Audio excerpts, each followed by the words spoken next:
Hi guys, welcome back to another video. I have been out for a while, but I'm back. Your girl is back, and I'm here to share an update in the form of a Q&A. So before we begin, my name is Rochelle, and I was an international student here in Canada, and I basically share lifestyle videos about my journey, anything really, tips and tricks for surviving and getting here, of course. I've been off YouTube for a while, finishing up school and doing some other courses, and I'm back. So I'm here to give you guys an update in the form of a Q&A. So let's get started. So I posted a poll on my Instagram as well as on my WhatsApp. Yeah, for persons to send me questions. They're all on my phone. So if you see me looking down, I am looking for the questions to answer for you guys. Some of them were similar or repeated questions, so I kind of grouped those. So I'll answer those together and we'll see how fast I can get through these questions, okay? My first question was life update. Well, that wasn't a question, that was a statement. So I guess if you continue watching this question, you'll get it answered, right? And the second question is, how is school? So school is over. I finished school about in the summer. Yeah, in the summertime. July or August. One of those months I finished school, done. So school is over. My other question was, is Canada what you expected it to be?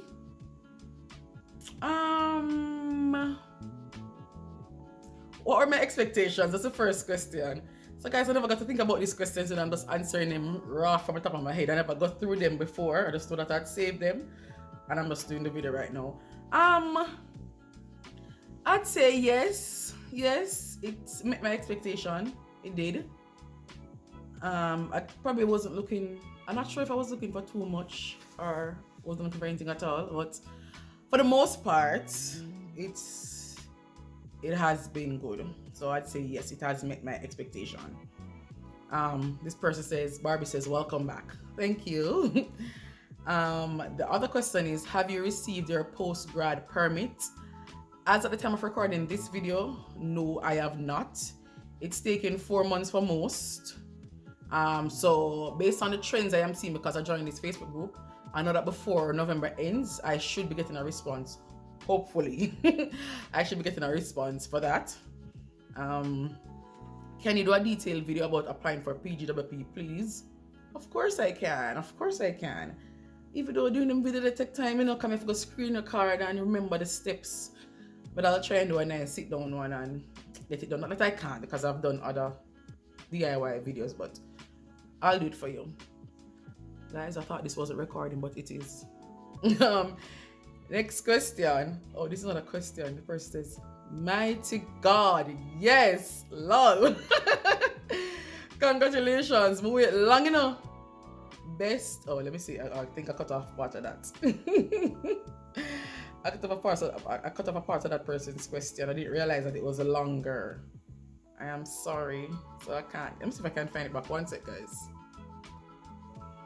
Alright, guys. I'll try and get back to that question. Hopefully the person answers me and remember what they asked me so I can answer it. But I just realized that it was longer than what I copied. Okay, so to the next question. What have you been up to since you graduated? Your girl. So I graduated, but then I didn't finish school. So I finished school as in I finished NATE, but I had to do these certification courses because I do finance and I had to do this investment course. So I finished school, but I never really finished school. I had to, so that is why it took so long to come back to YouTube, because after I finished, and then I finally had that exam in September. Yeah, because it took a little while to study. I did that exam in September, so that's when I really finished school. And then I did my IELTS in November, or CELPIP, whatever you want to call it. So yeah, that did. But I still want to wait for come back on YouTube good and proper, so that's why it took so long to really come back. Next question. What was the process to get your PGWP and how long it took? Well, I answered that already, so I haven't gotten it yet. But the process was pretty easy. It's not hard to apply online. 1, 2, 3, fill out 2 documents, fill out 2 form, submit it much easier. You don't have to do the biometrics.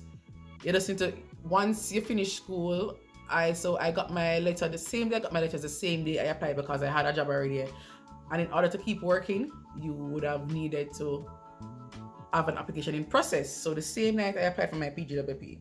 So before you finish school, go and get yourself organized, get the docs together so that once you get that completion letter from your school, you can use that to apply for your PGWP as well as an unofficial transcript, because you would have not gotten the official transcript from school as yet. So I use the unofficial one that I just downloaded from the school website. Do you prefer school in Canada or Jamaica? Good question. I wouldn't say preference. I just think I probably underestimated what I was gonna do here in Canada. Mind you, like I said, the work not easy. The work easy because I did a lot of finance and econ courses. It's never easy. Maths and calculation and accounts and all of something. So I won't say it easy. What I would say is it took a lot. Like it really took a lot. So if I should compare to say UWI, so my last school that was my last school in Jamaica. I think I went to UCC to do a shortcut. But let's use UWI. When I went to UWI, you just do you go to school, you get a mid-semester exam.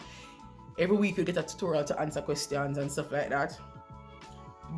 And then you had final exams, or if you had a project, you could do a project. But here, mighty God, every subject, every week is a class, is a test, is a quiz. It takes a whole lot out of you. Some 1%, 2%, 3%, 4%, 5%. But it all adds up at the end of the day. So it's not like I can't say, oh, I'm not do this, because it add up.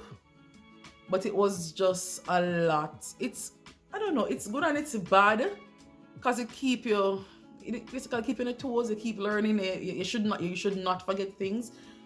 But it just take a lot. You probably got you just study for your mid-semester and then you study for your finals here, so you just always have something for you to do. And I can say my last semester was probably the toughest because your girl, I wanted to finish quick, so I decided to do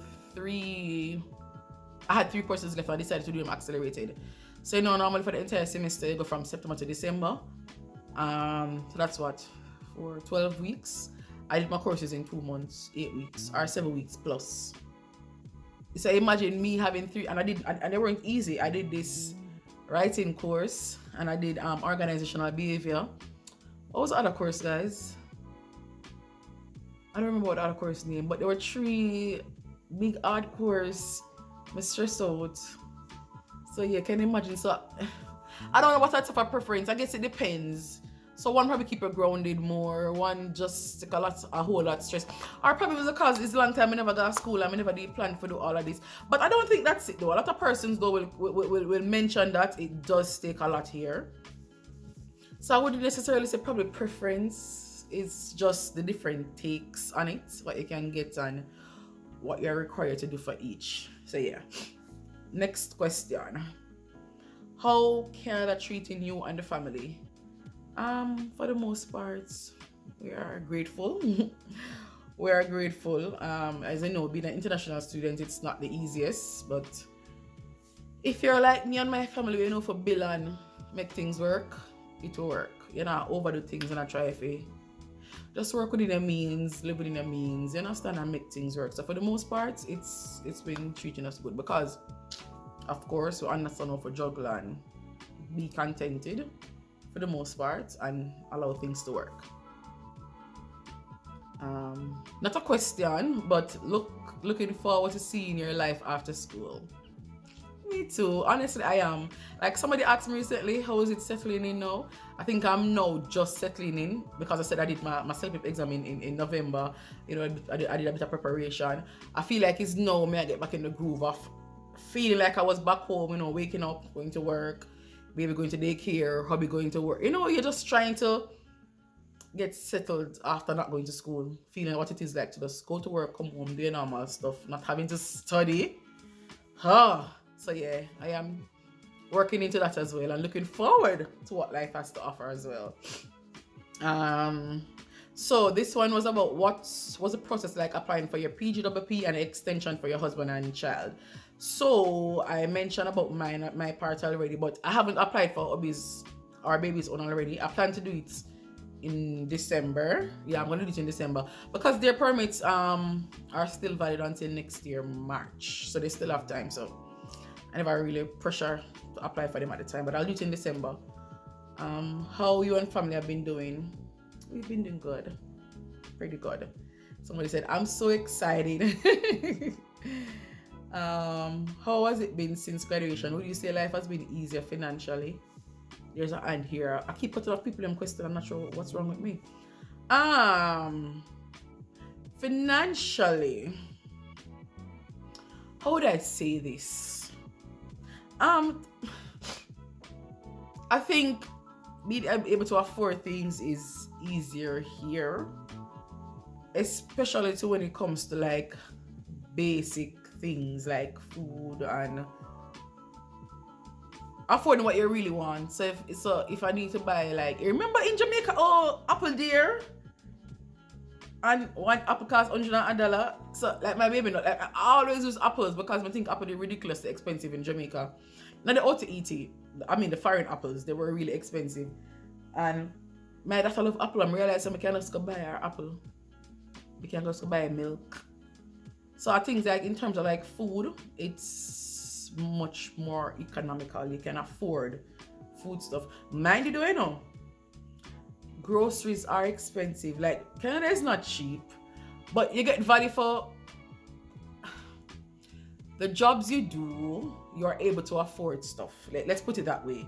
You know, you have persons who are minimum wage here, they still can afford certain things. So it allows for that. You might can't buy a lot of things, but you can still buy a little of everything that you really want. So for the most part, I'd say that. But groceries, well, I've been here for a year plus, and I've seen the change in grocery prices, no doubt. Especially with apples, like we still got apples for less than $1 for a pound, and apples is like probably almost $2 now. So there has been changes, but I can see the benefits of living here and getting things that you want, right? Or that you need, rather. Where would you say a good province is to migrate with your family and you're close to 40? So for questions like these, I would always say, if you're gonna go the school route, check out the provinces and see what they offer international students. So like for Alberta, if you do a postgrad program or a diploma or a degree or anything like that, once you're a student, you're required to get a job in the field that you did school, and after 6 months you can apply for PR. So I don't really know how all the provinces do it, but if you're gonna do it that way, try to find programs that make sense for you, especially for your age. Because in that case, once you come to Alberta, you do a postgrad course, you know, you automatically are gonna get nominated by PMP as long as you abide by the rules and do what they say. I think Manitoba is not bad either. Manitoba has real good PR options. Sash is not bad. The Atlantic provinces is not bad, except that I just don't like the fact where them love talk about finding employer on this list or something like that. So you have to be careful of that as well. It's not like I can just find out, okay, I'm not A or not B job. It has to be like from some specific employer or something like that. So do your research, guys. Do your research. See what the provinces require if you go to school and what you have to do. Right? Mind you, some of the schools might be very expensive. Like for one, my school did dear. Not even did dear, my school dear. But I kind of see why. But I don't see why it is so expensive for international students, period. For no province, it is too high. But you kind of top notch still, so I guess you pay for it or you don't pay for it. Your choice, right? Not a question. Give us a story time, please. And thanks. Tell us about how school was. I think I shared this briefly in a previous question I did, talking about school was good, you know, like in terms of meeting people. probably because of who I am. I met so many people from different races, like people that I still talk to now. Like I can message them and they'll talk to me, though we're not going to school anymore. So I love that you get to meet so many other people. Teachers were cool. Like you can talk to your teacher like a friend. Like it's just, I mean, you have respect and all, you know, but it was pretty chill and more, I don't want to say casual. It's not casual because of course you have to have some kind of respect and, you know, respect your authority. But for the most part, it was good. A lot of the persons that I met, I spoke about the lessons and everything already. But you could talk to them and they could understand, like if you had issues as to why, and yes, and so for that, school was pretty good.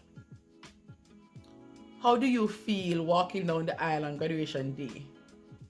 This, guys, I wasn't gonna graduate, you know. I was never gonna graduate. Why? Because I could bother. I don't have a reason. Like, I keep on saying, like, why I need to graduate, like. But you know what? I am glad. I'm glad I did. I'm so glad I did. You realize that so many persons were so proud of you. Yeah, and I was like, you know, we probably didn't realize it until graduation day, and you tell people, you know, persons were watching it. People were excited more than I was. So I'm actually glad that I did. And it was a very proud moment, you know, when your name call and you walk up. I'll share a little clipping right here. It was a very proud moment, and I'm glad I did it. Yeah, it wasn't easy, I'll tell you. You guys probably will know, some of you who are being an international student, it's not easy money-wise, health-wise, all kind of wise, financial-wise, family-wise. It's not easy. So walk. Go do the walk if you can, guys. Go graduate. Take some pictures. Show something. This question says, experience looking for a job as an international student. I think I spoke about this in prior videos, but I can talk about it now. For me, so international students are not. Finding your first job in Canada is not always the easiest, just because, you know, you're new. People just skeptical, unless of course you probably have some kind of link. We have a link, because best believe your network is your net worth. So talk to people, find people and stuff like that. So it wasn't the easiest, but I waited, and for me though, I wanted a specific job. I know I was doing school from home, and so I had a daughter, so I wanted a work from home job and stuff like that. So I had specific criteria that I was looking for. So it wasn't easy, but then when I found a job, I found a real good job, and I was able to work from home until this year, because it was through COVID, you know, everything was back home. Until this year we started doing hybrid.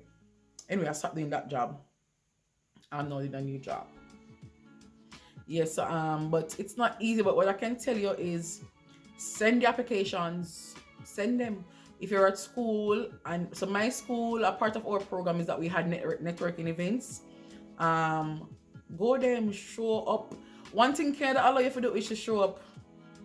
So do what you have to do. Talk if you must, don't sit down and lock up your mouth. Like, no, you're given another chance, another opportunity. So use it.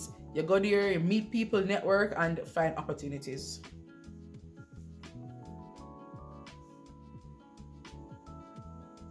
What other question says, what is it like to live and work in Edmonton? Cost of living, example, cost of living, crime rates, etc. For the most part, Alberta is not so expensive like some other provinces. As I know, Alberta have the cheapest tax rate. They pay 5%. 5%. Housing is not expensive in comparison to other provinces, guys. It's not so expensive. It all depends on your social life and what you want and what you like and how much clothes and all the things that you need to buy. So this is relative. Like I always tell people that this is relative. So for me, it might seem okay. For you, it might not seem okay because of how you plan to live and how you plan to spend. But for the most part, for me, I think it's doable. For crime, like I joined this group and you'll find petty stuff. So you know what I find out? Canada has like a high on him, not saying foolishness. Canada has, or I could say Alberta has probably other provinces have it. Persons in the comments who are watching this video can speak about the other provinces that you are. Like I see a lot of homeless people. You think say yeah they are like I'm from Jamaica. You see people madman on the road as we call them. On the road. No, that's like I see it here. And I think particularly how I got exposed to it was when I started school in the winter and I had to go to the bus park. Like you just almost people in the bus park like sleeping. Yeah, like so for that though, like persons did warn me to like be careful, try not to look at them because some of them can be harmful, no doubt. And I also did this course last year in school where I had to do research about opioids here. Guys, it's that bad. That is bad here. Opioids, drugs and stuff like that. That is super bad here. Let me say, yo, people do drugs on another level.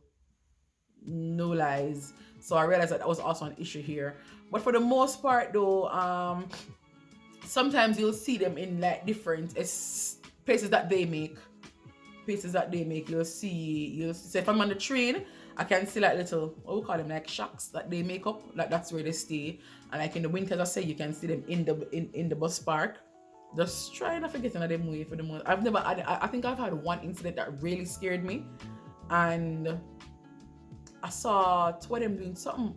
Mind you, I was just minding my business, I was waiting on the train, so I was you can wait downstairs or upstairs. I was waiting downstairs for my train to come. One was there, but I was still waiting on the other one. And it's like I just, you're looking around and you glimpse them. I'm just still feel sort of threatened. So I'm gonna go upstairs, I'm gonna feel like the person that follow me.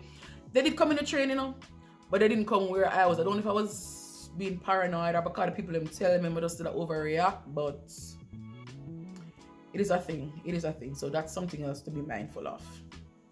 But for the most part, I don't really hear crimes like people are kill people. I'll hear like petty crimes, like if you leave a bicycle. Bicycle steal is a big thing. So if you leave a bicycle outside, one of the same homeless person they might just take it because that's their mode of transportation. So don't leave a bicycle outside and them something there. But no serious crime. Or I think I saw one recently where there was this girl that they found somewhere in the US and it's an Alberta man that kidnapped her. But nothing that would kind of scare me too bad. Okay guys, so I'm going to go to my WhatsApp questions now. It's not a lot, just a few. These are more on a personal side, so you put them over the personal section. So let me get to them for you. So, how was life been after school? I already answered that. Still getting in the motion of going to work and integrating in society and being a normal human being. What parts of school life you miss and what parts you don't? I don't miss any part of school life. You know how me glad when me come home and after looking at a book.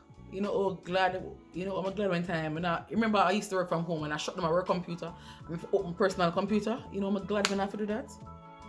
I'm glad when I have to study for no quiz and a test. I miss no parts.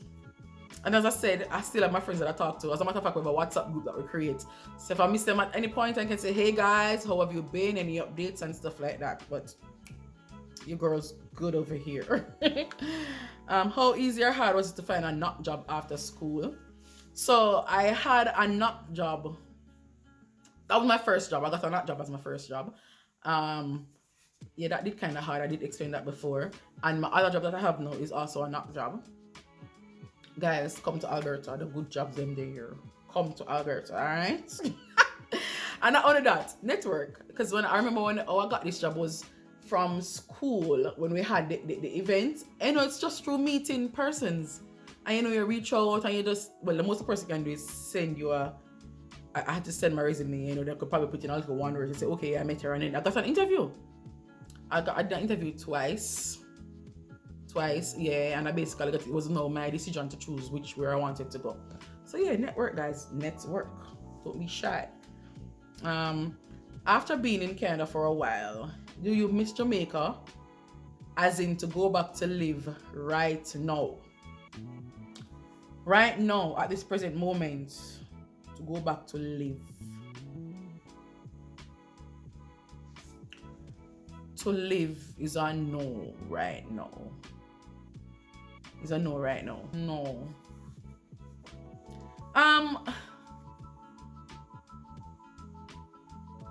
No, just no for now. It kind of depressing now, so me just want to it no. No. No. Sorry for so many no's. Let's not get into that details, but for now it's a no. For now, currently it's a no.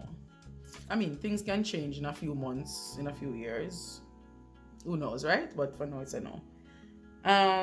What's your advice? It's a very interesting one. What's your advice to a married couple coming to Canada now so as to overcome the struggles faced? I can probably share my story and let this be an example or an encouragement to you. For one, when you come here as a married couple, especially if you come with a child, just know that the struggles will be real. And I'm not talking about just financial struggles. It's just reintegrating struggle, having to do things different struggle. So for me, I remember when I was back home, my daughter, she had a nanny. Like, a nanny used to come take care of her. Here, we could do that. Like, you know how daycare expensive here? That's something else to think about too. I'll talk about that after I answer this question. So I had to keep her. I had to go to school. My husband has to go to work, clearly, because we got bills to pay and 20 hours a week. Not cutting it, guys. So most days I can tell you that me did stress out, you know. Me I got work, me I got school, me I take care of a toddler. When I came here, my daughter she wasn't 2, she was 1 something. Few months. She was technically still a baby. It did rough. Like, oftentimes just say like something I feel like I neglected my daughter. Just not necessarily neglect. I just don't think she got the care that she should have gotten at that age from me or her mother. Of course, it was much better back home. You know, I had more help and I could do things. You know, and because you're having to go to school, you're just always busy. It just took so much. So for that, for one, made it always miserable, stress out. Probably I should have my husband to answer this question. Like, yeah, even I think like your family will suffer. Somebody will always be angry, but it's gonna take time for you to talk about things. Like, talk about it. Say, darling, this has stressed me out. I can't do this.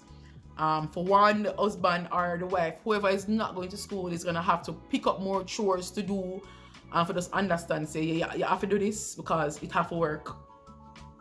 Alright, it have to work out. So it's about learning to adjust and trying to make things work, compromise on certain things. I wish I didn't have to work.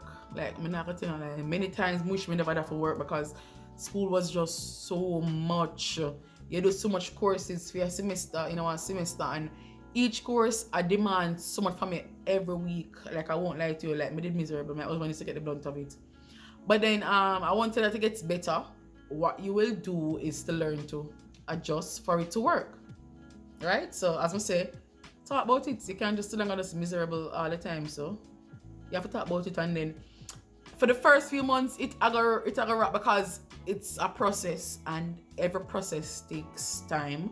So for the most, probably the few months, and they probably vex with each other. Not even vex, just always heated and angry because something just now work out. You probably wonder what is coming out, what is it do, and you understand me, you just no longer have the comfort of being in your own country, with getting the help, and you want to do this for your daughter. Like, me did well want somebody for just come stay just like, well, help me take care of my daughter. There are even sometime when time used to, like, when my husband come, go lock up in my daughter's room. It was that bad. But just did want some time for myself, like, hey, let a girl be. It was that bad. But you have to just find coping mechanisms, and as I say, you and your partner just need to talk about it and work on it and how to adjust. Some will work out better for some. Like, I know probably I can find other married couples under here to talk about it, to see like what it is that they went through. I'm sure none of them never said it easy. No doubt. Nobody moving to a new country just like that, especially if you have kids, I can just adjust easily. it's gonna take work and time to adjust, readjust, relearn, and learn how to move forward.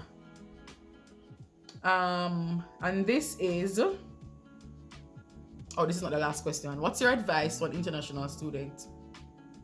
Come here and do your work and do your best. Like I said this before, like I feel like this is another chance and opportunity that they get. I know most of us probably didn't even want to be international students, but you can learn so much and grow so much from being an international student. You know, it kind of made the integrating process a lot easier. So I'd say make the best of it. Make sure that you stay within the rules of being an international student, because one, your reason here is an international student. So obey the rules and the laws. Don't overwork your time. Don't overdo anything. Do your work, right? It does pay off. I did mention in a video before that I got a scholarship from school. You know, there were only 2 that were offered, and I got one of them because of your grades and stuff like that. So do your work, make it count. I mean, you can't just come here and do all this stress area and all that for sure. So do your work and make your work count. All right. Every time I think it's the last question, it's not the last question. After you get your landing, which I can't wait for, because ultimately that's the reason, right? After you get your landing, I guess it's PR. Do you see yourself going back to school in Canada? When you say go back to school, what is it that you mean? If it's to do short courses, yes, because you know that short courses not really around the place, right? They get something specialized in something, that's what's really running the place now. So if it's to go back to school, no, I'm not think me really. I don't know, like, I just don't know what the future holds, but now in my mind, I'm not thinking to go back to school. If I want to do a short course to get like a certificate or something, I can do that, but nothing too prolonged. Like, your girl doesn't want to do that. Okay. And this question says, and knowing what you know now, would you still, this is a final question. And knowing what you know now, would you still come the school route? If yes, what would you do differently? If no, which route? So I knew what I knew when I chose the school route. Like, I wanted to do EE. I know my points wasn't enough. Like, I did my English test from back in 2020. That's why I had to redo it this year, because it expired 2022. So I did all that, then I realized, you know what, this don't make sense. You're just then I pull a weight all along and then I'll get through. And this was 2020. And I was at my wits' end with work and everything. If I feel like it was stagnant and I grew, I decided to say I never did want to stay. I needed a change and I needed to move. So I knew the next best route for me was school. My husband did come in 2019. He wanted to probably get a job, that never worked out. So we did try other options that didn't work out. So, you know, I said school was the next best option, and bam, I just jumped on it. I jumped on it, and it was expensive, but it was also one of the quickest and easiest ways to get through to come. So if he had gotten a job, yes, I would have taken that over school. I feel like I would have probably still do some kind of course, because you know, you're coming in a new country, everyone want to get yourself equipped and stuff like that. So I kind of knew what I knew when I chose school. I did do my research and stuff like that. I knew that, yeah, this was the best option for me at the time and stuff like that. But if your girl had gotten a job or hubby had gotten that work, it would have been much easier, huh? Because, you know, you hit the ground running with school. There's a question that I said I wanted to answer. I'm going to replay the video to see what is it that I wanted to answer for you guys that I wanted to tell you about. One moment. Okay, so the question that I wanted to talk about was daycare. Like, I have so many daycare options that I can choose from. Like, when I was trying to get her into daycare this year, it wasn't hard at all. There was only one that she got a reference to, because I know my friend's son that used to go there, but they were full. But like the next one, I had options and it wasn't hard. Finding daycare wasn't hard, but daycare is not cheap. Even though Alberta, I'm not sure if you know, they started this $10 a day rollout thing, that soon start, but daycare is expensive. But here's the good thing with Alberta. So when we just got here, we would have not qualified for daycare as temporary residents. But Alberta, since this year, August or July, they changed their rule where temporary residents, they now qualify for daycare subsidy. So on average, daycare can cost like between $800 to $1,000 for the month. You know, full time, yeah, between that range, between $800 to $1,000. And here we get subsidy and we get this grant. So the grant is $450, so they'll take off $450 and the grant is 200 and something. So it works out. Guys, one more reason to come to Alberta. Come to Alberta. Anyways, yeah, so I was glad when that actually worked out. So that is why when I go to school, I could send her to daycare. Guys, I could pay so much money for daycare. I'm not getting a subsidy. So that's why I understand why I could not send her. I had to keep her at home because daycare was just too expensive. So that was the main reason. But for the most part, as I say, we get grants now, so it works out. And then now that I'm able to work full time, worked out even better. But that's a wrap, guys, for the Q&A questions. I don't have any more. But that's it. I trust that these questions gave you an update as to what has been happening, right? And why I wasn't on YouTube for some time. But I'm back, guys, here to serve and here to show. Thank you guys so much for watching. I hope you made it to the end of this video. If you made it to the end of this video, type in the comments, welcome back, Rochelle. Peace. I'll see you guys in another video. Take care. Bye.